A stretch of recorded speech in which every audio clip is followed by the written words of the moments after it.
এই উপজেলার নাম কি? ছাগল না সলমাইয়া। ভালো করে কবে সাগর মাইয়া। হ্যাঁ, তো ছাগল এটার প্রাণীর নাম। এটা কিসের নাম? প্রাণীর নাম। খুব সোজা জাত না এটা? খুব ভালো কথা শোনে না? শোনে। কিন্তু এই ছাগলটা হচ্ছে এমন একটা প্রাণী যে প্রাণীর সাথে পৃথিবীর সকল নবীর সম্পর্ক ছিল। ঠিক আছে না? সকল নবীর সম্পর্ক ছিল এই ছাগলের সাথে। সেই ছাগল নিয়ে আপনারা আছেন কে? এটা থানার তফসির করে দিলাম।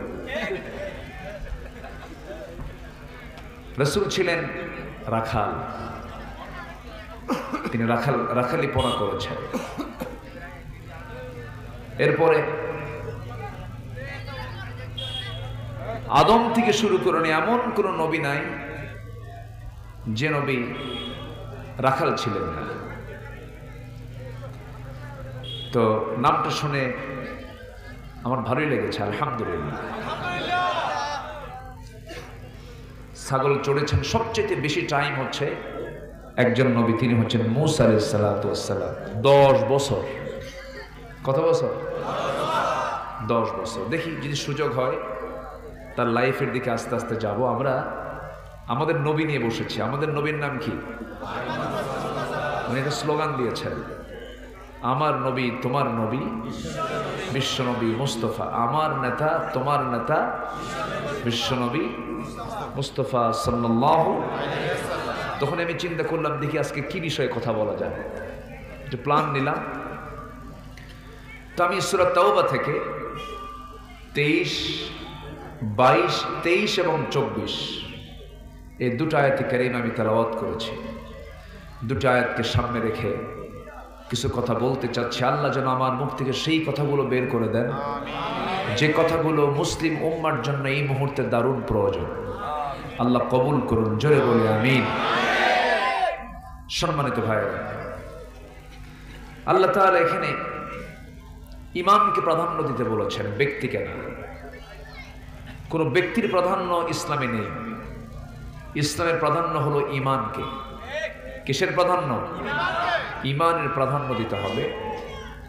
আর যে মোহাব্বত, যে ভালোবাসা, যেটাকে আরবিতে হুব্বুন বলা হয়, মোহাব্বত বলা হয়।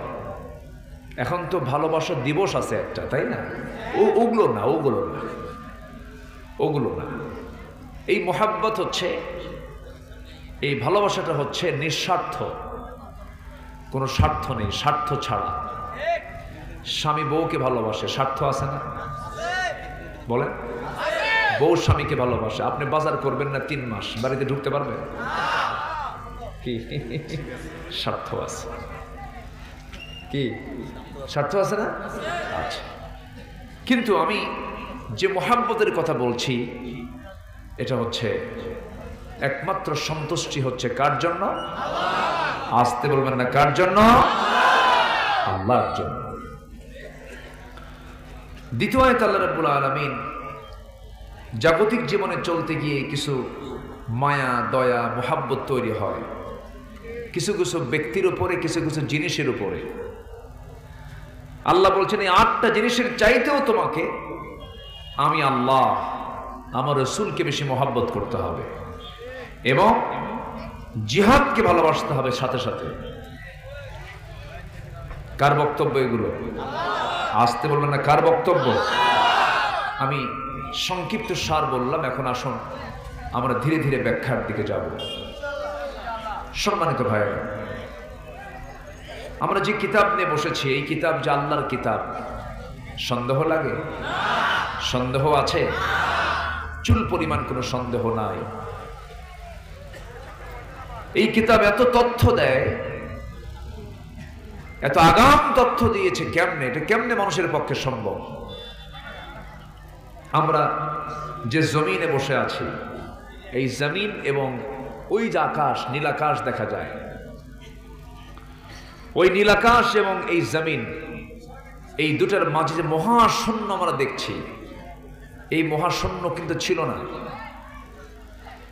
এটা ফাঁকা ছিল না, এটা এক জায়গায় ছিল। কি বলেন তো, কি ছিল? লাগানো ছিল। এই জমিন এবং আসমানটা ছিল কি? লাগানো, একদম জয়েন্ট ছিল, লাগানো ছিল।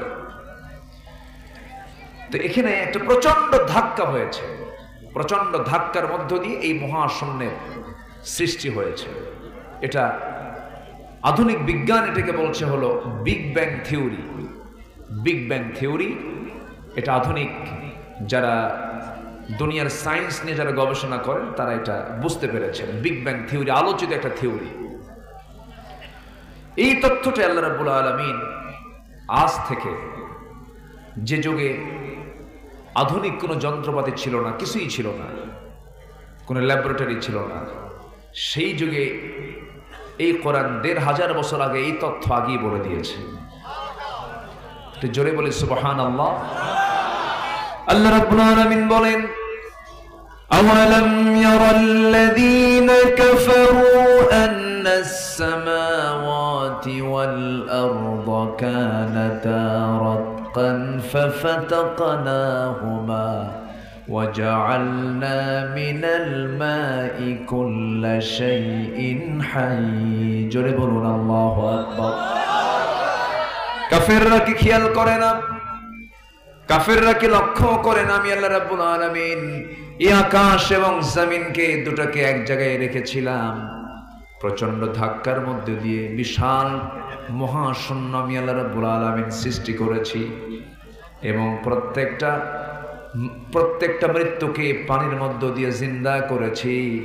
আল্লাহ রাব্বুল আলামিন এই তথ্য ১৫০০ বছর আগে দিয়েছেন। এখন বলুন তো, বিজ্ঞান কি প্রমাণ করেছে না বিজ্ঞান ধার নিয়েছে? কি নিয়েছে? ধার নিয়েছে। আমার বন্ধুগণ, গত ২ বছর আগে কাতার থেকে আমি বিমানে চড়ে আসতেছিলাম, দোহা থেকে ঢাকায় নামবো, কাতার দোহা থেকে ঢাকায় নামবো, বিমানে চড়লাম।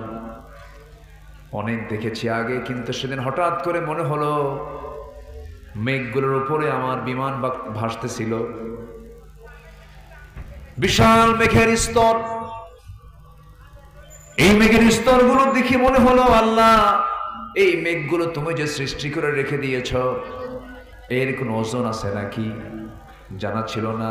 চিন্তা করলাম, দেখি কোরআন কি বলে, একটু চিন্তা করলাম, সার্চ দিয়ে খুঁজে খুঁজে বের করে দেখে আল্লাহ রাব্বুল আলামিন মেঘের যে ওজন আছে, বিজ্ঞান বলছে মেঘের ওজন আছে, কোরআনও বলছে ১৫০০ বছর আগে মেঘের ওজন আছে। আল্লাহ রাব্বুল আলামিন সূরা রাদের মধ্যে বলছেন, হুয়াল্লাযী ইউরীকুমুল বারকা খাওফান ওয়া তামআন ওয়া ইউনশিস সাহাবাস সিকাল। তিনি সেই মহান রব যিনি আসমানে মেঘগুলোকে রেখেছেন, ভারী মেঘগুলোকে রেখে দিয়েছেন ঝুলন্ত করে। তিনি আমার কে? কিউমুলাস নামক কিছু মেঘ আছে যার ওজন হলো ২০০ টন। আবার কিউমুলিনাম্বাস নামে কিছু তার কি বলে মেঘ আছে যেগুলোর ওজন হলো প্রায় ১০ লক্ষ টন পর্যন্ত। এই মেঘমালাগুলোকে ঝুলায় রেখেছেন তিনি আমার কে? আসতে বলেন, যদি ঝুলায় না রেখে যদি ফেলে দিতেন, বলেন তাহলে কি হতো? কেউ থাকতাম? ফেনীর কোনো বিল্ডিং একটাও থাকতো? সব কি হয়ে যেত? শেষ হয়ে যেত। এই বিশাল ওজনের এই মেঘগুলোকে আল্লাহ পাক ঝুলায় রেখেছেন বান্দার ক্ষতির জন্য না উপকারের জন্য? মেঘ থেকে কি আসে? বলেন কি আসে? বৃষ্টি আসে। এই বৃষ্টি শতাব্দীর পর শতাব্দী মানুষ স্টাডি করেছে, কেমনে বৃষ্টি হয়, এই মেঘ কেমনে হয়, স্টাডি করেছে। ১৯ এবং ২০ শতকের সময় এসে মেটেরোলজিক্যাল সায়েন্স, আবহাওয়া বিজ্ঞান, তারা গবেষণা করে বের করেছে, এই তথ্যগুলো বের করেছে। মানুষের এই রহস্যের শেষ ছিল না, কিন্তু ১৯ এবং ২০ শতকের শেষে এসে গবেষণা করে বের করেছে। কি গবেষণা করে বের করেছে? বৃষ্টির জন্য প্রথমে বায়ুর প্রবাহ সৃষ্টি হয়। কিসের প্রবাহ? বায়ুর প্রবাহ। এরপরে সেখানে মেঘের স্তূপীকরণ, এরপর সেই ঘনীভবন থেকেই বৃষ্টির মূল রহস্য উন্মোচিত হয়। এটা বিজ্ঞান, মেটেরোলজিক্যাল সায়েন্স, আবহাওয়া বিজ্ঞান এটাকে গবেষণা করে বের করেছে। বিস্ময়কর ব্যাপার হলো এই তত্ত্বটাই সেম আল্লাহ পাক বলে দিয়েছেন আরো ১৫০০ বছর আগে। জোরে বলে সুবহানাল্লাহ। আল্লাহ পাক সূরা রুমের মধ্যে বলছেন, আল্লাহ রাব্বুল আলামিন বলেন, আল্লাহুল্লাযী ইউরসিলুর রিয়াহা ফাতুসিরু সাহাবান ফায়াবসুতুহু ফিস সামাই কাইফা ইয়াশা ويجعله كسفا فترى الودق يخرج من خلاله فإذا أصاب به من يشاء من عباده إذا هم يستبشرون জোরে বলুন আল্লাহু আকবার। তিনি সেই মহান প্রভু যিনি বায়ু প্রেরণ করেন, অতবার তা মেঘমালাকে সঞ্চারিত করে, অতবার তিনি মেঘমালাকে যেভাবে ইচ্ছা সেইভাবে আকাশে ছড়িয়ে দেন। তাকে স্তরে স্তরে আল্লাহ রাব্বুল আলামিন যেখানে যা প্রয়োজন সেইভাবে মেঘগুলোকে রেখে দেন। জোরে বলে সুবহানাল্লাহ। তাহলে এই বৃষ্টির পানি যে নাজিল হয়, এটা কি পরিমাণ ছাড়া আসে? পরিমাণ ছাড়া, পরিমাণ মতো কে নাজিল করেন? কিন্তু ফেনীতে এবার কি হয়েছে? এদিকে হয়েছে নাকি? এদিকে হয়েছে? হয়েছে এই পর্যন্ত? আচ্ছা, এই যে বন্যাটা হলো, এই বন্যা কিন্তু বৃষ্টির বন্যা নয়। ওরে ছোট্ট একটা ছেলে বলছে কিন্তু এই কথাটা। ওই যে ছোট্ট একটা ছেলে বলেছে। ভাবতেছেন যুবকরা ওই ডিভাইসে আর মাদকাসক্ত হয়ে বসেছিল না? আমি তো ভাবছিলাম মনে হয় যুবকরা শেষ। ওরে বাপরে বাপ, জায়গা মতো হাজির হয়ে কয় 45 মিনিট টাইম, তাড়াতাড়ি গণভবন যাও।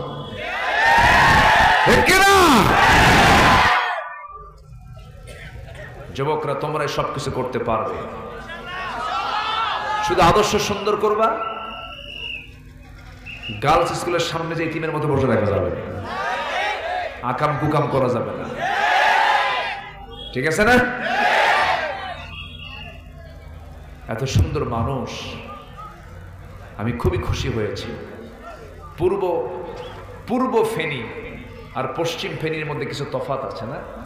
একটু তফাৎ, সংস্কৃতির একটু তফাৎ আছে, একটু ভিন্নতা আছে। আপনাদের মধ্যে মিষ্টি ভাবটা বেশি, আলহামদুলিল্লাহ। আল্লাহ কবুল করুন, জোরে বলি আমিন। এই যে বন্যাটা হলো, এটা হলো উজানের পানি বাঁধকে হঠাৎ খুলে দেওয়ার জন্য এটা হয়েছে। পৃথিবীর কোনো নদী আইনে নেই যে নদীর উজানে বাঁধ দেবে। এই বাঁধগুলো সৃষ্টি হয়েছে ৭১-এর পরে। ৭১-এর আগে সাহস পায় নাই, কারণ বম্বিং করে উড়ে দেওয়া হতো সে সময়, ঠিক কিনা? সাহস পায় না। ৭৪-এ ফারাক্কা বাঁধ হয়েছে। আমি ফারাক্কা বাঁধে গিয়েছি, দেখেছি আমি ফারাক্কার চিত্র। আপনাদের এখান থেকে কিন্তু খুব কাছেই ত্রিপুরা, না? খুবই কাছে, ভাষারও কিছু মিল আছে। ত্রিপুরার আগরতলা এয়ারপোর্ট আজ থেকে আমি আরো ৮-১০ বছর আগে গিয়েছিলাম। তো কিছু স্ট্রাকচার আমার চিত্রটা জানা আছে। হঠাৎ করে উজান থেকে পানি মানে হলো একটা বাঁধের মুখ তারা খুলে দিয়েছে। বাঁধের মুখ খুললে যা হয়, তাহলে এটা কি আল্লাহ দিয়েছেন? এটা বান্দার সৃষ্টি? বলেন বলেন বলেন বলেন। বান্দার সৃষ্টি। আল্লাহ তাআলা আকাশ থেকে যে পানি নাজিল করেন, সেই পরিমাণ পানি নাজিল করেন যে পরিমাণ পানি তিনি বাষ্পীয় আকারে জমিন থেকে তোলেন। এটা কম বেশি হওয়ার কোনো সুযোগ? আল্লাহু আকবার। এটাকে বলে ওয়াটার সাইকেল। এটা কি বলে?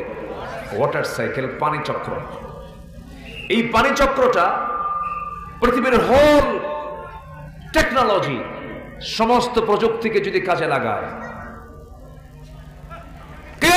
পর্যন্ত যদি চেষ্টা করে, এই পানি চক্র কি পৃথিবীর কোনো মানুষ কি এই পানি চক্র উৎপাদন করতে পারবে?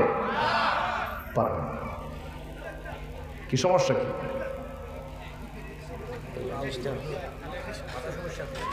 ও আচ্ছা আচ্ছা, ঠিক আছে। হ্যাঁ, একটু হেড অফিস সমস্যা মনে হয় না? আচ্ছা, হ্যাঁ, সমস্যা নাই। আল্লাহ তুমি তাকে সুস্থ করে দাও, জোরে বলি আমিন। এটা আমার দিকে তাকান, মনোযোগ দিতে হবে। তাহলে এই যে পানি চক্র আকারে আল্লাহ পাক যে পানিগুলো তোলেন, এটা কি পরিমাণ ছাড়া তোলেন? এটাও কোরআনে বলছেন আল্লাহ পাক।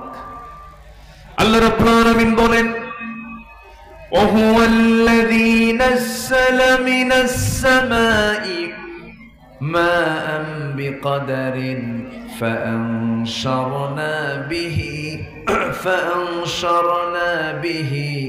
بلدة ميتا كذلك تخرجون। জোরে বলুন আল্লাহু আকবার। তিনি সেই মহান প্রভু যিনি আসমান থেকে পানি নাজিল করেন বিকাদারিন, পরিমাণ মতো পানি নাজিল করেন, বেশিও করেন না কমও করেন না। যদি কম করতেন সব শেষ হয়ে যেত শুকায়া, আবার বেশি হলে একদম প্লাবন হয়ে সব শেষ হয়ে যেত। যতটুকু নাজিল হওয়া দরকার ততটুকুই নাজিল করেন তিনি আমার কে। সূরা যুখরুফ আয়াত নাম্বার 11 বাড়ি থেকে মিলায় দেখবেন যে কি সুন্দর করে এই তথ্যগুলো আল্লাহ পাক বলে দিয়েছে। এখন কি পরিমাণ পানি আল্লাহ তাআলা জমিন থেকে বাষ্পীয় আকারের উপরে তোলেন, বিজ্ঞান গবেষণা করে বের করেছে। এই ভূপৃষ্ঠ থেকে প্রতি সেকেন্ডে 16 মিলিয়ন টন বাষ্প হয়ে উপরে ওঠে। প্রতি সেকেন্ডে কত? 16 মিলিয়ন টন প্রতি সেকেন্ডে, যা বছরে এটার পরিমাণ দাঁড়ায় হলো 513 ট্রিলিয়ন টনে। কেউ তো আল্লাহু আকবার বলবেন? বলেন তো পৃথিবীর কোন পাইপ দিয়া সম্ভব? বলেন পাইপ দিয়ে সম্ভব? যদি পাইপ যদি বঙ্গোপসাগরে লাগায় দিয়া সেই পাইপ যদি নিয়ে যদি পঞ্চগড়ে, বলেন তো ওই পাইপ দিয়ে যেখানে পানি পড়তো ওটা কি মানে সমতল থাকতো না? ওটা আরেক দরিয়া হতো। আল্লাহ পাক কি সুন্দর করে পানি চক্র করে এগুলো পাঠায় দিচ্ছেন। সুবহানাল্লাহ বলবেন না? তাহলে কোরআন যা বলছে, আজকের বিজ্ঞান তা বলছে। তাহলে বিজ্ঞান যা বলছে কোরআন তা বলছে তা না, কোরআন যা বলছে বিজ্ঞান তাই বলতেছে। বিজ্ঞান যদি কোনো কথা বলে, যদি কোরআনের সঙ্গে না মেলে, তাহলে ভাবতে হবে বিজ্ঞান ভুল করছে, কোরআন ভুল করে না। আল্লাহ কত তথ্য নিবেন? এরকম হাজারো তথ্য, 250 থেকে 300 আয়াত আছে শুধু সায়েন্সের উপর। আল্লাহু আকবার, জোরে বলি আল্লাহু আকবার। অনেক কথা আছে। আমাকে সময় দিচ্ছেন তো নাকি? কারো কোনো সমস্যা নাই?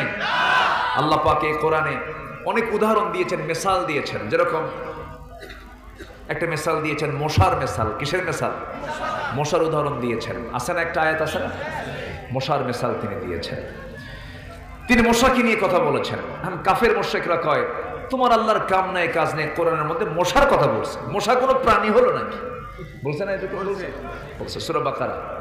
আল্লাহ রাব্বুল আলামিন বলেন, ইন্নাল্লাহা লা ইস্তাহি আন ইয়াদরিবা মাসালান মা বাউদাতান ফামা ফাওকাহা ফাআম্মাল্লাযীনা আমানু فيعلمون أنه الحق من ربهم وأما الذين كفروا فيقولون ماذا أراد الله بهذا مثلا يضل به كثيرا ويهدي به كثيرا وما يضل به ইল্লাল ফাসিকিন। জোরে বলুন আল্লাহু আকবার। সূরাতুল বাকারা আয়াত নাম্বার 26, 26 নম্বর আয়াত। আল্লাহ রাব্বুল আলামিন মশার উদাহরণ এই জায়গায় দিয়েছেন। কাফের মুশরিকরা বলল, তোমার আল্লাহর কাজ নাই, কাম নাই, এই মশার একটা উদাহরণ দেওয়ার কোনো জিনিস হলো নাকি? আল্লাহ পাক বলছেন, এটা দিয়ে কাউকে হেদায়েত দেন, কাউকে গোমরাহি করেন। কার কথা? আল্লাহর কথা। কিন্তু এই মশাকে ছোট চোখে দেখার কোনো সুযোগ নাই। যেমন এই মশা যত বেশি খাবে তার হায়াত তত বেশি লম্বা হবে না কমে যাবে? যে মশা বেশি খায় তার হায়াত কমে না বাড়ে? যত বেশি খাবে, যত বেশি রক্ত তার পেটে তুলবে, তার হায়াত তত কমে যাবে। ঠিক তেমনি মানুষের মধ্যে যে লোকগুলো অন্যায় করে যারা পেট ভরাবে তাদের হায়াতও কমে যাবে। কমছে না? কমছে না? আছে আছে, সব মশার মতো খাইছে বেহুশ হইয়া। ও বোঝে নাই যে বেশি খাইলে মরতে হবে। কি করে নাই তারা?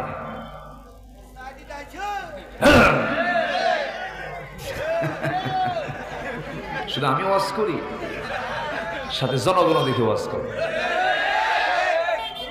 সম্মানিত ভাইয়েরা, 11 লক্ষ কোটি টাকা দেশ থেকে পাচার করেছে ওরা। 11 লক্ষ কোটি টাকা। পুকুর চোর না সাগর চোর? বলেন, পুকুর চুরি না সাগর চুরি? সাগর চুরি। কম করে নাই, অনেক কিছু করেছে ওরা। কিন্তু ফলাফল কি হলো? ফলাফল তো জিরো হয়ে গেল। সালমান এফ রহমান লজ্জায় মাথা নিচু হয়ে যায়। তার চেহারার দিকে তাকালে মনে হয় জিব্রাইল নাজিল হয়েছে।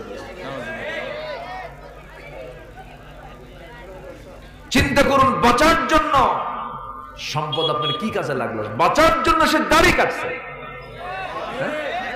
রাসূলের সুন্নাহ, এটা কি নবীর মহব্বত? ওর কি নবীর মহব্বত হয়েছে? দাড়ি কাটছে। দাড়ি কেটে লুঙ্গি, পায়জামা খুলে লুঙ্গি পরছে, পাঞ্জাবি খুইলা গেঞ্জি পরছে, মাথার সাদা চুল কালো বানাইছে, দাড়িটা কাইটা একদম মুড়িওয়ালা বা তরকারিওয়ালা হয়েছে। কথা বোঝেন না? চললো নৌকায়, নৌকার ভেড়ে না। আইনমন্ত্রীকে দেখে কোস্টগার্ড বলছে, স্যার চিনছে আপনারা, চলেন থানায় যান। আইনমন্ত্রী কয়, আমি কি এখানে একা আসছি? আমি যে জামাতের সাথে আসছি। কিসের সাথে?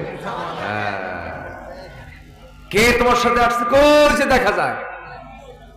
ওই যে বলতেছে, ওটা তো দেখা যায় না, মাথার চুল কালো, লোকটা কে? মুখে দাড়িও নাই, ভালো করে দেখো, ওটাই দরবেশ।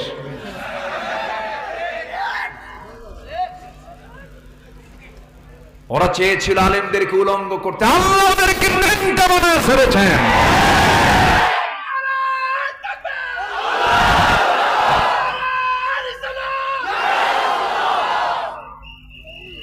সম্মানিত বন্ধুগণ, সম্মানিত ভাইয়েরা, আলেমদের সম্মান রক্ষার দায়িত্ব কার? আসতে বলবেন না কার? শাস্তি বাংলার জমিনে হওয়া দরকার।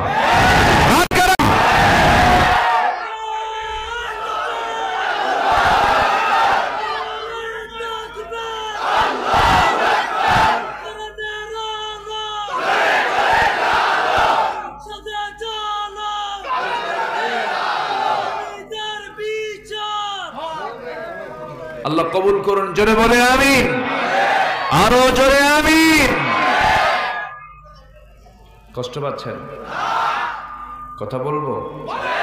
কোন সমস্যা?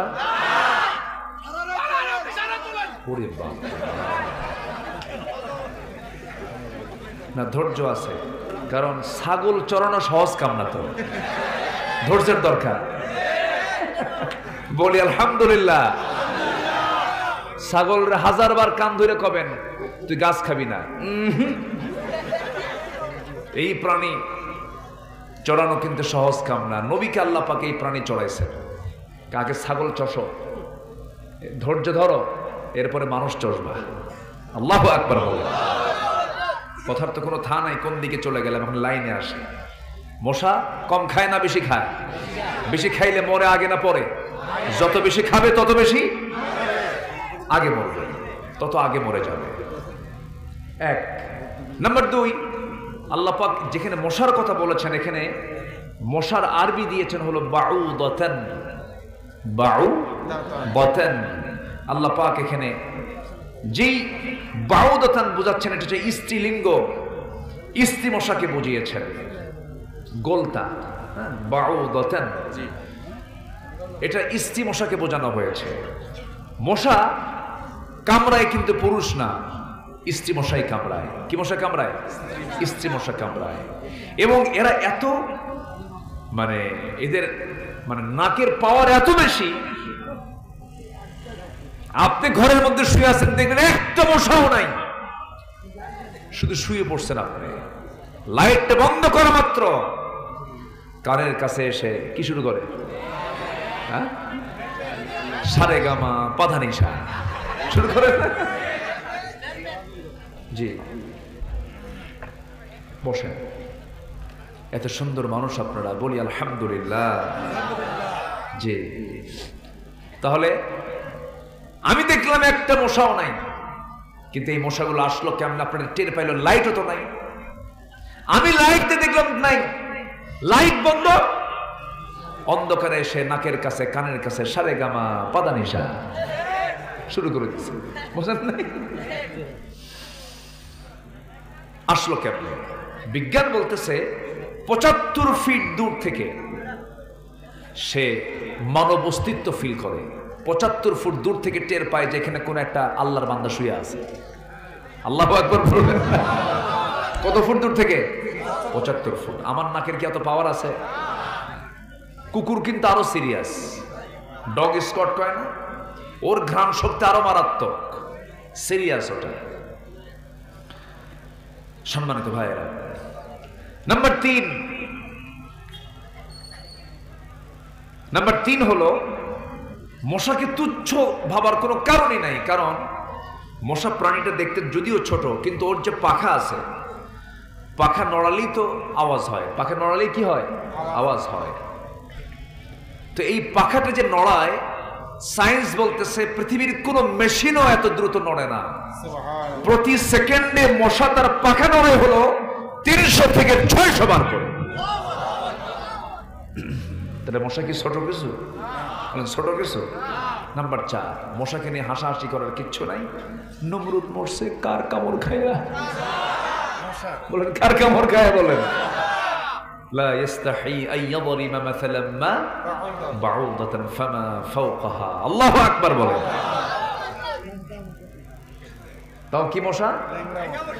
ন্যাংরা মশা। হ্যাঁ, সুস্থ মশাও না, একদম পাহাড়ের মুখ খুলে দিয়েছেন, গুহার মুখ খুলে দিয়েছেন, এক চোটে বের হয়েছে অনেকগুলো বাহিনী। এর মধ্যে যেটা দুর্বল, সেই দুর্বলটাকে আল্লাহ পাক সিলেক্ট করেছেন ওকে মেরে ফেলার জন্য।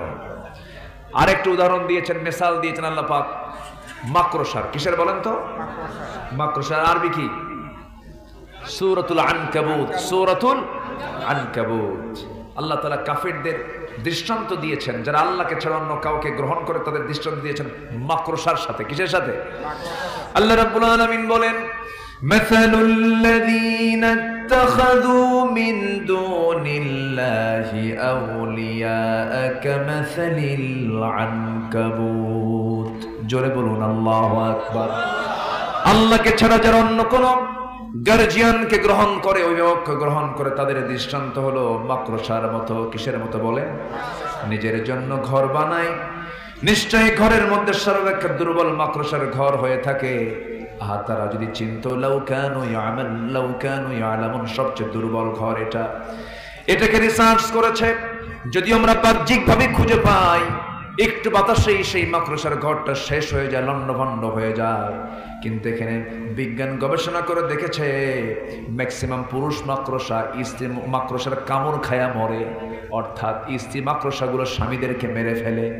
তাহলে যে সংসারের বউ স্বামীর শত্রু হয়ে, ওই সংসার কি টিকে? হ্যাঁ, টিকে? আল্লাহ বলছেন যারা আল্লাহকে ছাড়া অন্য কাউকে বন্ধু বানাবে তাদের দৃষ্টান্ত হলো মাকড়সার মতো, মানে ওদের সংসারের মতো। আল্লাহু আকবার। তাহলে মাকড়সার সংসারটা হলো রিস্কি, মানে বইয়ের কাছে স্বামীর কোনো নিরাপত্তা। যারা আল্লাহ ছাড়া অন্য কাউকে বন্ধু বানায় তাদেরও কোনো নিরাপত্তা। আল্লাহু আকবার, আল্লাহু আকবার। সম্মানিত ভাইরা, অনেক কথা, এখন আমরা একটু আয়াতে আসি। আল্লাহ পাক 23 নম্বর আয়াতে ঈমানদারকে ডাক দিয়ে বলছেন, তোমরা তোমাদের বাপ, তোমাদের ভাই, বলেন তো বাবার প্রতি মহব্বত আছে না? ভাইয়ের প্রতি মহব্বত আছে না? আছে। কিন্তু ভাই এবং বাপ যদি আল্লাহ ছাড়া অন্য কাউকে যদি গ্রহণ করে, ঈমান না আনে, তখন মহব্বত কি থাকবে? মহব্বত রাখা যাবে? ঈমান আগে না মহব্বত আগে? বলেন ঈমান আগে না মহব্বত আগে? মহব্বত আগে, এটা মাথায় রাখতে হবে। আমি কি শেষ করে দেব? ওই যে যায় যে যাচ্ছে, যে ধরেন তো। ও আচ্ছা, যে ওই যে একটু নাম্বার তুলছে, নাম্বার নিম্নচাপ, নিম্নচাপ। ঠিক আছে, কোনো চাপ চুপ থাকলে সমস্যা নাই, দয়া করে কেউ ঊর্ধ্ব চাপে যাবে না। ঊর্ধ্ব চাপ হলো বিড়ি খাওয়া সাপ। এ সাপও কিন্তু কম না, দারুণ খাওয়া খায়। শীতের মধ্যে কমে না বাড়ে? বাড়ে। ওরে ইটের ভাটা ফেল, এত খাওয়া খায়, কি যে মজা পায় আল্লাহ জানে। অনেকদিন আগে এক বুড়ো চাচা আমার বাম পাশে এরকম একটা জায়গা থেকে উঠে বলে, হুজুর আপনি তো বিড়ির বিরুদ্ধে ওয়াজ করলেন, কিন্তু আমি তো থাকতে পারি না, আমি ছাড়তে পারবো না কোনোদিন। কিন্তু আমার আরেকটা টেনশন, হুজুর কি কবর নিয়ে, কবরে কি বিড়ি পাওয়া যাবে না? দেখছেন, তাহলে ওয়াজটা শুনলো কিসে? বলে এরকম কিছু অজ্ঞ আছে। কেন খাবো আমরা এগুলো? নেশা কেন করতে যাব আমরা? আবার মাহফিল এসে প্রশ্ন করে, হুজুর বিড়ি খাওয়া কি জায়েজ আছে? উনি জায়েজের চেষ্টায় আছেন, যেটা জায়েজ করা যায় কেমনে। আল্লাহ সকল নেশা থেকে জাতিকে হেফাজত করুন, জোরে বলে আমিন। নেশা থেকে আল্লাহ পাক বাঁচান। আমার বন্ধুগণ একটু কান লাগাবেন, সকল কিছুর উপরে ঈমানকে প্রাধান্য দিতে হবে। বাপ বলেছে ঈমান ছাড়ো, শুনবো না। ভাই বলেছে ঈমানটাকে ছেড়ে দাও, শুনবো না। কারণ সবার কিছুর আগে আমার হলো ঈমান, আমি আল্লাহকে বেশি ভালোবাসবো। কিন্তু যারা ওমাইয়াতাওয়াল্লাহুম মিনকুম, যারা ঈমানকে বাদ দিয়ে যারা ওই সমস্ত ভাই এবং বাপদেরকে যারা গার্জিয়ান বানাবে, মুরব্বী বানাবে, আল্লাহ পাক বলছেন এই সমস্ত বান্দাগুলোই হলো জালিম। একই পরিবারে এক বাবার 4 ছেলে, 4 ভাই, 4 জন 4 দল করে, 4 দল করে। যখন যে সরকার ক্ষমতায় আসে বলে, ভাই তোমার দল তো এখন আসছে ক্ষমতায়, এখন আমাদের চালাও তুমি 5 বছর। আসে না নাই? আসে না নাই? আসে না নাই? এটা কি ঈমানের লক্ষণ না জালিমের লক্ষণ? মুনাফিকের লক্ষণ। সম্পর্ক হবে কার জন্য? আবার সম্পর্ক ভাঙবে কার জন্য? কাউকে দেওয়া হবে কার জন্য? কাউকে দেওয়া হবে না কার জন্য? আল্লাহর জন্য। ফাকাদ ইস্তাকমালাল ঈমান। আল্লাহ রাব্বুল আলামিন এবার বলছেন দ্বিতীয় আয়াতে, হে রাসূল আপনি সবাইকে জানায় দেন, কুল ইন কানা আবাউকুম ওয়া আবনাউকুম ওয়া ইখওয়ানুকুম ওয়া আজওয়াজুকুম ওয়া আশীরাতুকুম ওয়া আমওয়ালুন ইকতারাফতুমুহা ওয়া তিজারাতুন تخشون كسادها ومساكن ترضونها أحب إليكم من الله ورسوله وجهاد في سبيله فتربصوا حتى يأتي الله بأمره والله لا يهدي القوم الفاسقين। জোরে বলুন আল্লাহু আকবার। হে রাসূল আপনি বলে দেন 8টা জিনিসের চাইতেও বেশি প্রিয় হতে হবে আল্লাহ এবং তার রাসূল এবং জিহাদকে বেশি মহব্বত করতে হবে। 8টা জিনিসের 1 নাম্বার হলো তোমাদের পিতা। তোমাদের কি? 1 নাম্বার হলো বাবা, নাম্বার 2 হলো তোমাদের সন্তান, নাম্বার 3 হলো তোমাদের স্ত্রী, নাম্বার 4 হলো তোমাদের গোত্র, নাম্বার 5 হলো তোমাদের সম্পদ যা তোমরা অর্জন করেছো, নাম্বার 6 হলো বাসস্থান, নাম্বার 7 হলো ওই সমস্ত বাসস্থান যে সমস্ত বাসস্থানগুলোকে তোমরা খুব প্রিয় মনে করো। আমার ভাইয়েরা বাড়ির প্রতি টান আছে না নাই বলেন? আসতে বলবেন না, আছে না নাই? ব্যবসার প্রতি টান আছে না নাই? আছে। ব্যবসার প্রতি টান আছে, মালের প্রতি টান আছে, নিজের বংশের উপরে টান আছে। আল্লাহ বলছেন পিতা, সন্তান, স্ত্রী, গোত্র, সম্পদ, ব্যবসা, ঘর বাড়ি সব কিছুর চাইতে বেশি প্রিয় হতে হবে এক নাম্বার কাকে? কাকে প্রিয় মনে করতে হবে? আল্লাহকে। আমার ভাইরা, সাহাবীদের জীবনের দিকে তাকান। একজন সাহাবীর কথা মনে হয়ে গেল, উবাইদ ইবনুল জাররাহ রাদিয়াল্লাহু তাআলা আনহু। ইসলাম কবুল করেছেন। ইসলাম কবুল করে তিনি মক্কা থেকে মদিনায় হিজরত করলেন। এক বছর যেতে না যেতেই বদর যুদ্ধের ডাক চলে এলো। আমার নবী বদর যুদ্ধের দিন সাহাবায়ে কেরামকে নিয়ে পরামর্শ করতেছেন, সাহাবীরা শোনো, এবারে প্রথম রোজা ফরজ হয়েছে দ্বিতীয় হিজরিতে। রাসূল বলছেন রোজা তো আসো, কিন্তু তোমরা কি জানো যুদ্ধের ডাক কিন্তু চলে এসেছে। কেন, কি হয়েছে? আবু জাহেল তার 1000 সৈন্য নিয়ে এসে লোহিত সাগরের পাশ দিয়ে ঘেসে ঘেসে সে রওনা দিয়ে সে বদর নামক প্রান্তর পর্যন্ত চলে আসছে। কে কে আস আমার সঙ্গে যুদ্ধে যাবে? সাহাবায়ে কেরাম বললেন লাব্বাইক ইয়া রাসূলুল্লাহ, আমাদেরকে শুধু পারমিশন দিবেন, বলতে দেরি হবে, যেতে দেরি হবে না। আমার নবী অর্ডার দিয়ে দিলেন এবং বললেন সাহাবীরা শোনো, আজকের এই যুদ্ধ কিন্তু ভাই ভাই যুদ্ধ, বাবা সন্তান যুদ্ধ, বংশ বংশ যুদ্ধ, আত্মীয় আত্মীয় যুদ্ধ, জামাই শ্বশুর যুদ্ধ। এই যুদ্ধে তোমরা যুদ্ধ করতে পারবে নাকি? সাহাবীরা বলছেন ইয়া রাসূলুল্লাহি, কোনো বন্ধু দেখবো না, কোনো বাপ দেখবো না, কোনো ভাই দেখবো না। আল্লাহর কসম করে বলছে আমরা ইসলামের শত্রু হিসেবে তাদেরকে চিহ্নিত করব। জোরে বলি আল্লাহু আকবার। সাহাবীদের দাম কি এমনি এত হয়েছে? আল্লাহু আকবার। আল্লাহ রাব্বুল আলামিন কি সম্মান তাদেরকে দান করেছেন। বদর যুদ্ধের দিন আমার নবী রওনা করবেন। সাহাবীরা বলছেন ইয়া রাসূলুল্লাহ, আজকের এই যুদ্ধের ময়দানে আমরা আজকে রোজাও রাখবো, রোজাও ফরজ, জিহাদও ফরজ। রাসূল বলেন না রে না, ওয়া ইন কুনতুম মারদা ওয়া আলা সাফারিন ফাইদ্দাতুম মিন আইয়ামিন উখার। সফরে আছো, বেকায়দায় আছো, অন্য সময় রোজা রাখবে, কিন্তু যুদ্ধে তো পরাজিত হওয়া যাবে না। শক্তি সঞ্চয় করে রোজা ভেঙে ফেলে দাও। রোজা ভেঙে ফেলে দেওয়া হলো।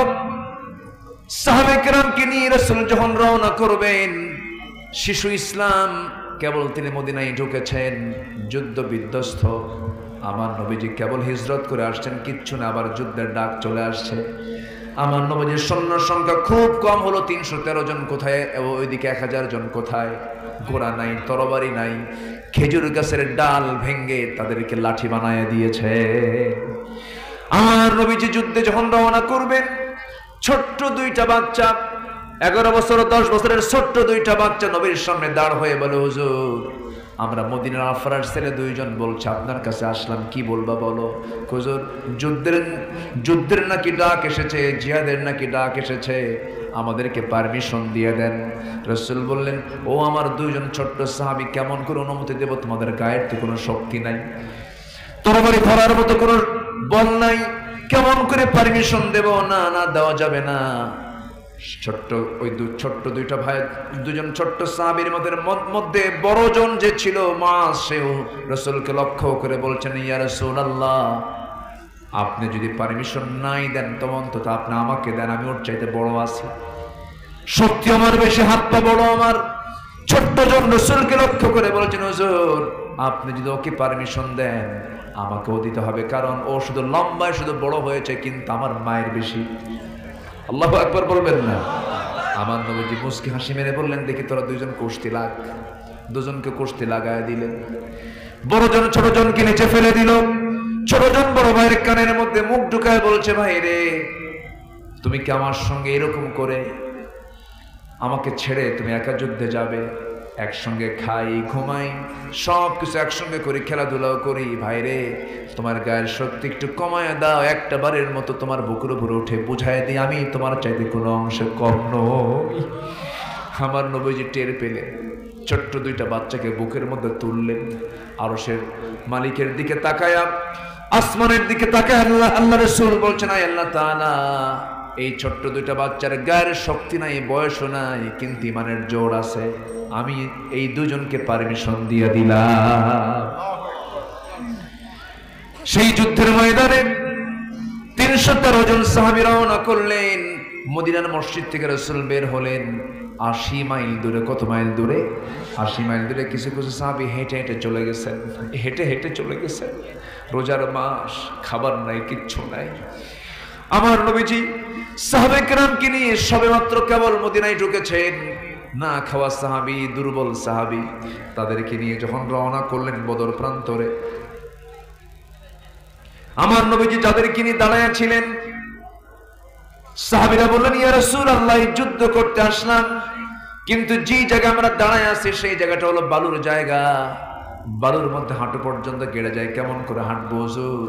এইটা আমাদের জন্য দোয়া করুন, আল্লাহ যেন সাহায্য নাজিল করেন। আমার নবীজি দোয়া করলেন, ওয়ালাকাদ নাসারাকুমুল্লাহু বিবাদরিন ওয়া আনতুম আদিল্লা, তোমরা সহায় ছিল, আল্লাহ রাব্বুল আলামিন বদর প্রান্তরে সাহায্য করেছেন, সরাসরি ফেরেশতা পাঠায়া দিয়েছেন। সঙ্গে সঙ্গে কি হলো? বৃষ্টি নাজিল হলো আকাশ থেকে। বৃষ্টি নাজিল যখন হলো বালুর উপরে, যখন বালুর উপরে যখন পানি পড়ে, বালুটা কি হয়? নরম হয় না শক্ত হয়? শক্ত হয়ে যায়, কদমটা মজবুত হয়ে গেল। কাফের মুশরিকরা যে প্রান্তে দাঁড়ানো ছিল সেই জায়গাটা ছিল এঁঠেল মাটির জায়গা, পিছলা জায়গা। বৃষ্টি যখন হলো কি হবে বলেন তো?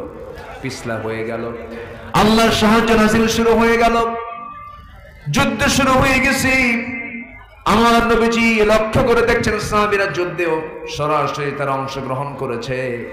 সেই যুদ্ধের ময়দানে একজন দুজন না 14 জন সাহাবী শাহাদাত বরণ করেছেন। কতজন বলেন? 14 জন সাহাবী শাহাদাত বরণ করেছে। কাফেরদের ভিতরে 70 জন মারা গেছে, আবার 70 জন বন্দী হয়েছে। সেই বন্দীদের ভিতরে আমার নবীজির অনেক আত্মীয় ছিলেন। আমার নবীজির সবচেয়ে বড় মেয়ের জামাই আবু সালমা ছিলেন, আবুল আস ছিলেন। আবুল আস আমার নবীর বড় মেয়ের জামাই। আমার নবীর আপন চাচা আব্বাস রাদিয়াল্লাহু আনহু, তিনিও তখন কাফের ছিলেন, তিনিও ছিলেন আবু জেহেলের নেতৃত্ব অবলম্বন করে যুদ্ধ করতে আসছিল। বদর যুদ্ধে কোনো নেতা কেউ জীবিত ছিল না, আবু জেহেল সহ সব নেতাগুলো বিদায় নিয়েছিল। আমার নবীজি বদর যুদ্ধের ময়দানে লক্ষ্য করলেন 14 জন সাহাবী দুনিয়া থেকে বিদায় নিয়েছেন। এর মধ্যে ওই যে ছোট্ট দুইটা বাচ্চা যুদ্ধের ময়দানে সবার সামনে দাঁড়ায় এক সাহাবীকে ডাক দিয়ে বলে, ও চাচা, কাফিরদের নেতাকে আবু জেহেলটা কই? কই যে বসে আছে ঘোড়ার পিঠে। বলতে দেরি হলো, যেতে দেরি হলো না, সিংহের মতো গর্জন দিয়ে বাজ পাখির মতো উড়ন্ত হয়ে দৌড় মেরে দুজন চলে গেছে। দুজনের হাতে ছোট্ট তরবারি ছিল, ওরা টের পায় নাই। পজিশন নিয়ে আবু জেহেলের দুই পাশে দুজন দাঁড়ায় আছে। আবু জেহেল ঘোড়ার পিঠে বসেছিল। দুজন আল্লাহু আকবার বলে এত জোরে সজোরে আঘাত করেছে। দুই আবু জেহেলের দুই পায়ে যখন আঘাত করেছে, ইতিহাস লেখে আবু জেহেল ওই যে ধরাশয়ী হয়ে জমিনে পড়ে গেছে। কোমর সোজা করে আবু জেহেল আর কোনোদিন দাঁড়াতে পারে নাই। জোরে বলি আল্লাহু আকবার। কিন্তু এইদিকে কাফেররা টের পেয়ে গেছে, বড় ভাই মাসকে ধরে ফেলেছে। পিছন দিক থেকে একজন এসে তার ডান হাতে আঘাত করেছে। এক আঘাতে তার ডান হাতটা চামড়ার সঙ্গে ঝুলতে লাগলো, তরবারি ঝনঝন করে পড়ে গেল। লাফ মেরে গিয়ে আবার বাম হাতে তরবারি তুলে নিয়েছেন, যুদ্ধ চালাচ্ছেন, কিন্তু ডান হাতটা চামড়ার সঙ্গে ঝুলতেছিল। বারবার বাম হাতে এসে ধাক্কা খায়, যুদ্ধে ডিস্টার্ব হয় মনে করে এক পর্যায়ে ডান হাতটা পাম্পারের নিচে রেখে এত জোরে টান মারলেন, হাতটা ছিটকে পড়ে গেল। বাম হাতে যুদ্ধ চালালেন, বাম হাতে কেটে ফেলে দিল কাফেররা। ঝনঝন করে তরবারি পড়ে গেছে। মহাজার যুদ্ধ করবেন কি দিয়ে? হাতই তো নাই। একজন কাফের এসে গর্দান বরাবর আঘাত করলো, মস্তকটা ছিটকে পড়ে গেল। গোটা দুনিয়াবাসী ছোট্ট এই বাচ্চা গোটা দুনিয়াবাসীকে বুঝায় দিল আল্লাহর জমিনে দিন কায়েমের জন্য এমন করে অনায়াসে জীবন দিতে হয়। যেরকম সুবহানাল্লাহ। ওই যুদ্ধের ময়দানে একজন সাহাবী, যে সাহাবীকে লক্ষ্য করে আমি এত দূর পর্যন্ত আসলাম, উবাইদ ইবনে আল-জাররাহ রাদিয়াল্লাহু তাআলা আনহু, যুদ্ধে গিয়ে দেখেন তার সামনে বাপ সামনে দাঁড়ায় আছে। বাপটাকে দেখে একটা বছর দেখা হয় না, বাপকে দেখেন না, ওবায়দা করলেন কি? তরবারি গুটায় নেন না, আমি আব্বাকে মারতে পারবো না। কয়েকবার ফেরত আসলেন, কিন্তু পরক্ষণেই মনে মনে ভাবলেন, না না, আমার জন্মদানকারী বাপ হতে পারে, কিন্তু সে তো ইসলামের দুশ্মন মনে করে আবার ইউ টার্ন করে তরবারিটা হাতের মধ্যে ওপেন করে নিয়ে কোষবদ্ধ তরবারি কোষমুক্ত করে নিয়ে আল্লাহু আকবার বলে বাবার সামনে গিয়ে বাপকে বাপ না মনে করে শিরকের প্রতীক মনে করে গর্দান বরাবর হাঁকায়া দিলেন। বাপ দুনিয়া থেকে বিদায় নিল। যুদ্ধ শেষ হয়ে গেছে, সবার মুখে হাসি, মুসলমানরা বিজয় লাভ করেছে, কিন্তু ওবায়দার মুখে হাসি নেই। ওবায়দা কান্দে। বলা হলো, ওবায়দা কান্দে কেন? সাহাবীরা বলছেন, ইয়া রাসূলুল্লাহ, ওবায়দার বাপ আজকে যুদ্ধে মরে গেছে, এই জন্য ওবায়দা কান্দে। রাসূল বলেন, আরে আমার প্রিয় সাহাবী, ওবায়দার বাপকে কে মেরেছে? হুজুর, আমরা কেউ মারি না, ওবায়দা নিজে মারছে। আমার নবীজি দুটো হাত আগায় দিয়ে বলছেন, ও আমার ওবায়দার এই দিকে আয়, আমার বুকের মধ্যে আয়। বুকের মধ্যে রাসূল তাকে উঠে আনিয়া বলছে, ওবায়দা, আজকে তুমি যে আমলটা করেছো, আল্লাহর জান্নাত তোমার জন্য ওয়াজিব হয়ে গেছে।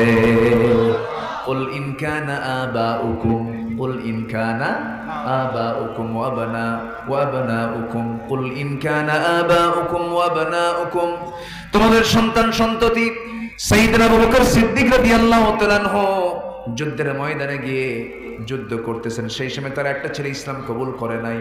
পরবর্তীতে সেই ছেলে যখন তার বাপকে বলছে, আব্বা, যুদ্ধে আমি আপনাকে দেখেছিলাম, কিন্তু আমি আপনাকে আঘাত করি নাই। এবার সাইয়েদনা আবু বকর বলেন, আল্লাহর কসম করে বলে, সেই যুদ্ধে যদি আমি তোরে দেখতাম, তোরে আমি শেষ করে দিতাম। আল্লাহু আকবার বলেন। সন্তান আগে না আল্লাহ আগে? সন্তান আগে না রাসূল আগে? বাপ আগে না ঈমান আগে? ঈমান আগে। ইব্রাহিম আলাইহিস সালাতু ওয়াস সালাম বাপের কথা শুনেছেন? আজ থেকে শুনেছেন? বাপ তো মূর্তি বানাতো, মূর্তি পূজা করতো, বলতো, বাবা এগুলো বানা। কেন? আমি এগুলো বানাই না, আমার রব বানান লাগে না, আমার রব এমনি আছে। আল্লাহু আকবার বলেন।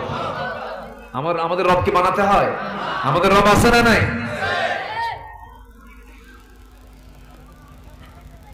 ইব্রাহিম আলাইহিস সালাতু ওয়াস সালাম তিনি শিরকে উৎখাত করেছেন। কি মামলা খেলেন তিনি! মূর্তি ভাঙ্গার মামলা খাইছেন না উনি? সে মামলার ফলাফল হলো আগুনে পুড়ে মারো। তিনি কি কারো কাছে মাথা নত করেছেন? বাপটা পর্যন্ত তার বিরুদ্ধে চলে গেছে। তিনি চেয়েছেন কাকে? কাকে চেয়েছেন? আল্লাহকে চেয়েছেন। আমার বন্ধুগণ,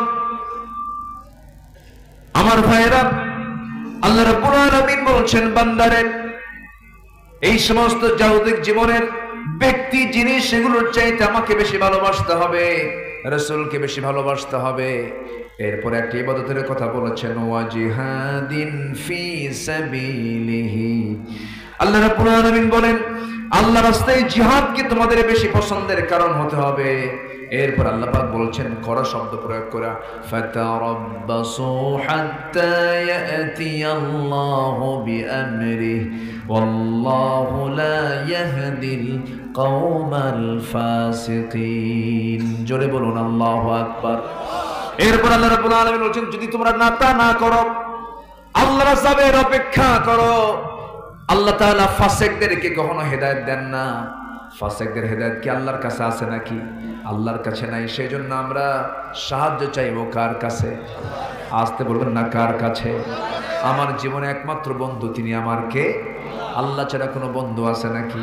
আল্লাহ ছাড়া কোনো বন্ধু হতে পারে না। কারণ দুনিয়ার যা কিছু দেখতেছি সমস্ত বন্ধুগুলো ক্ষণিকে, একমাত্র পার্মানেন্ট বন্ধু তিনি আমার একজন, তিনি আমার কে? বউ আমার আপন না, হেরে যাবে। সন্তান আমার আপন না, হেরে যাবে। ভাই আমার আপন নয়, হেরে যাবে। সন্তান সন্ততি কেউ আমার আপন নয়, বন্ধু বান্ধব কেউ আমার আপন নয়, আমার গোষ্ঠী আমার আপন নয়। সব একদিন পর হয়ে যাবে। যেদিন আমি মরে যাব, সেই দিন টের পাবো আমার আগাগোড়া একমাত্র বন্ধু তিনি আমার একমাত্র কে? এই জন্য সে আল্লাহর ডাক যখন দিবেন সেইটাকে সাড়া দেব। আজান হবে, কোথায় যাব? আসতে হলো না, কোথায় যাব? 5 ওয়াক্ত নামাজ পড়বেন কারা কারা? একটু হাত তুলে দেখান তো দেখি। জোরে বলি ইয়া আল্লাহ। আরো জোরে ইয়া আল্লাহ। আরো জোরে ইয়া আল্লাহ। আমাদেরকে 5 ওয়াক্ত সালাত আদায় করার তৌফিক তুমি আল্লাহ দিয়া দাও। জোরে বলি আমিন। আরো জোরে আমিন। আরো জোরে আমিন। কষ্ট পেলেন? কষ্ট পেলেন? এই নামাজ রাষ্ট্রীয় পর্যায়ে কায়েম হোক, সবাই চান না? সবাই চান না? কিন্তু এই দেশের কিন্তু অনেক লোক চায় না, আছে না নাই? যে মুসলমান ইসলাম চায় না, যে মুসলমান রাষ্ট্রে নামাজ কায়েম হতে চায় না, ওকে নতুন করে যখন পতন হবে তখন। তাই তো হয়েছে।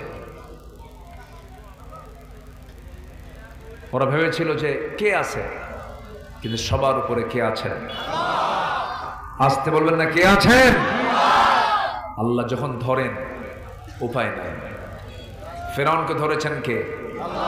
ফেরাউনকে কে ধরছেন? ফেরাউন তার ক্ষমতাকে পাকাপোক্ত করার জন্য নিজের বউকে পর্যন্ত হত্যা করেছে। চিন্তা করা যায়? নিজের বউ। বলেন তো, চেয়ারম্যান বড় না চেয়ারম্যানের বউ বড়?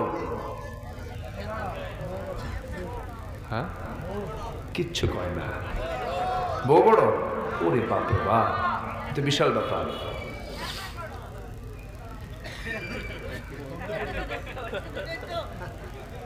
জি, বউয়ের সঙ্গে পারা কঠিন। বিয়া তো করো নাই, বুঝবা কি? আপনি যত বড় চেয়ারম্যান হন না কেন, বইয়ের কাছে ওগুলো চেয়ারম্যানগিরি খাটে না। তুমি কিসের চেয়ারম্যান আমার জানা আছে, বসো। কি ঠিক আছে না? এক কথায় তুমি কত বড় হুজুর, সব বুঝি আমি, বসো তুমি। কি কথা কি বুঝতেছেন? এই হলো আসিয়া। কত বড় পোস্ট ছিল তার জাগতিক জীবন, একটা রাষ্ট্রপতির বউ। কিন্তু এটা রাষ্ট্রপতির বউ, রাষ্ট্রীয় মর্যাদা সব ছিল তার। শুধু ইসলাম কবুল করেছেন, দিন গ্রহণ করেছেন। ফেরাউন বলল, আসিয়া কি যেন শুনলাম। কে শুনবেন কেন? আপনি দেখেন, আশহাদু আল্লা ইলাহা বলা মাত্রই ফেরাউন বলল, আসিয়া তুমি কি জানো এটা আমার জন্য কত বড় একটা ধাক্কা? কি ধাক্কা? কি হয়েছে আপনার? কি তুমি তো আমার শত্রুর হাতে বায়াত নিলা। এটা আমি মানবো না, তোমাকে ছাড়তেই হবে এগুলো। আসিয়া বললেন, আমার প্রতি অত্যাচার যত বাড়াবেন আমার ঈমান তত মজবুত হবে, আমার ঈমান তত মজবুত হয়ে যাবে। ফেরাউন শেষ পর্যন্ত মন্ত্রী পরিষদ বৈঠক করলো, হামানদেরকে, ফিরআউনা ওয়া হামানা ওয়া জুনুদাহুমা, সবাইকে নিয়ে ডাক দিয়ে বসলো, কি করা যায়? আসিয়া তো এই জাতীয় আচরণ করতেছে, সে তো ইসলাম কবুল করে ফেলেছে। হামান বলল, বুকের শত্রু বড় শত্রু, ওকে শেষ করে দেন। এসে বলল, আসিয়া এখনো সময় আছে, তুমি ছেড়ে দাও। তিনি বললেন, আমি আমার নাকের মধ্যে জান্নাতের ঘ্রাণ পাচ্ছি।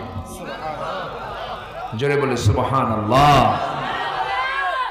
কি স্বামী আগে না আল্লাহ আগে? বলেন, বউ আগে না আল্লাহ আগে? আছে না, আছে না? পড়ে ওয়া আবনাউকুম ওয়া ইখওয়ানুকুম ওয়া আজওয়াজুকুম ওয়া আশীরাতুকুম। আল্লাহু আকবার। শেষ পর্যন্ত আসিয়া আলাইহিস সালাম মৃত্যুর মুখোমুখি হয়ে গেলেন। জল্লাদ করাত নিয়ে সামনে দাঁড়ায় গেছে, ভয়ঙ্কর করাত নিয়ে সামনে দাঁড়ায় গেছে। দুটুকরা করে তাকে শেষ করে দেওয়া হবে। শেষবারের মতো ফেরাউন এসে বলল, আসিয়া আমার যৌবন তোমার কাছে, তোমার যৌবন আমার কাছে, তুমি আমার স্ত্রী, আমি তোমাকে কত দাম দিয়েছি। একটাবারের মতো আমার দিকে তাকাও, জীবন যাচ্ছে, সংসারে চলে যাচ্ছে, একটাবার তুমি আমার দিকে তাকাইয়া তুমি ছেড়ে দাও। তিনি বলছেন, শোনেন আমার স্বামী, আপনি আমাকে যে ব্যাপারে আপোষ করতে বলছেন এই ব্যাপারে কোনো আপোষ করা যাবে না, কারণ আমি আমার সব বন্ধুত্ব আমি বর্জন করতে পারি, কিন্তু আমার আল্লাহর বন্ধুত্ব আমি ছাড়তে পারবো না। দুনিয়ার সব ছেড়ে দেব, কিন্তু আমি আমার আল্লাহকে কখনো ছাড়বো না। আসিয়া আলাইহিস সালাম এই আয়াতের বাস্তব প্র্যাকটিক্যাল করে দিলেন। কি সুন্দর না? কি বাস্তবতায় তিনি মিলে গেলেও তার জীবন যখন জল্লাদ তার সামনে যখন হাজির হয়ে গেছে, তোর কি বলে করাত নিয়ে যখন দাঁড়ায় গেছে, সেই সময় আসিয়া আলাইহিস সালাম শেষবারের মতো আল্লাহকে সুন্দর করে তিনি জিজ্ঞাসা করছেন, আল্লাহ আমি তোমার কাছে কিচ্ছু চাই না। এমন সুন্দর দোয়া করলেন, সেই দোয়া করেছেন তিনি 4000 বছর আগে, আর আল্লাহ রাব্বুল আলামিন কোরআনের মতো কিতাবে 1500 বছর আগে তা কোট করে দিয়েছেন। জোরে বলেন সুবহানাল্লাহ। তিনি যে দোয়াটা করেছেন সেই দোয়া হলো, রব্বি বিনিলি ইনদাকা বাইতান ফিল জান্নাতি ওয়া নাজ্জিনি মিন ফিরআউনা ওয়া আমালিহি। সূরা তাহরীম পড়বেন সবাই, সূরা তাহরীম। সেই জায়গায় এই আসর সালাতের একটা দোয়ার কথা আসছে, তিনি দোয়া করতেছেন, আল্লাহ তাআলা রব্বি বিনিলি ইনদাকা বাইতান ফিল জান্নাহ, তুমি আমার জন্য বানায় দিবা বাইতান, এক বচন না বহু বচন, এক বচন, বাইতান বুয়ুতুন বহু বচন। তিনি ঘর চেয়েছেন দুইটা না একটা? একটা ঘর চেয়েছেন, তুমি আমাকে একটা ঘর দিয়ে দিবা। জান্নাতে তো ঘরের সংখ্যা অনেক থাকবে, মন যা যাবে তাই পাবে, কিন্তু তিনি আল্লাহর কাছে জান্নাত চাচ্ছেন হলো একটা ঘর। কিন্তু তিনি তার দোয়াটা কত সুন্দর দোয়া, তিনি বলছেন আল্লাহ তুমি আমাকে একটা ঘর দিবা, কিন্তু সেই ঘরটা হওয়া চাই তোমার ঘরের দেওয়ালের সাথে। জোরে বলেন সুবহানাল্লাহ। ওয়ানাজ্জিনি মিন ফিরআউনা ওয়া আমালিহি, এবং ফিরআউনের অপকর্ম থেকে তুমি আল্লাহ আমাকে বাঁচাও, আমি আর থাকতে চাই না, আমি তোমার কাছে চলে যেতে চাই। আল্লাহু আকবার বলেন। আমরা কাকে বেশি ভালোবাসবো? আজ তোমার কাকে বেশি ভালোবাসবো? আজান হয়ে যাবি, আজান হওয়ার সঙ্গে সঙ্গে নামাজে দাঁড়িয়ে যাব, মসজিদে চলে যাব। আল্লাহ বলছেন বান্দারা তুই কি জানিস, তুই আমার জন্য মসজিদের সঙ্গে তোর দিলটা লটকা রাখবি, আমি তোর জন্য আরশ আজিমের ছায়া তোর জন্য বরাদ্দ রেখে দেব। নামাজ 5 ওয়াক্ত সবাইকে পড়তে রাজি আছে? আবার হাত তুলে দেখান দেখি, জোরে বলি ইয়া আল্লাহ, আরো জোরে বলি ইয়া আল্লাহ, আরো জোরে ইয়া আল্লাহ।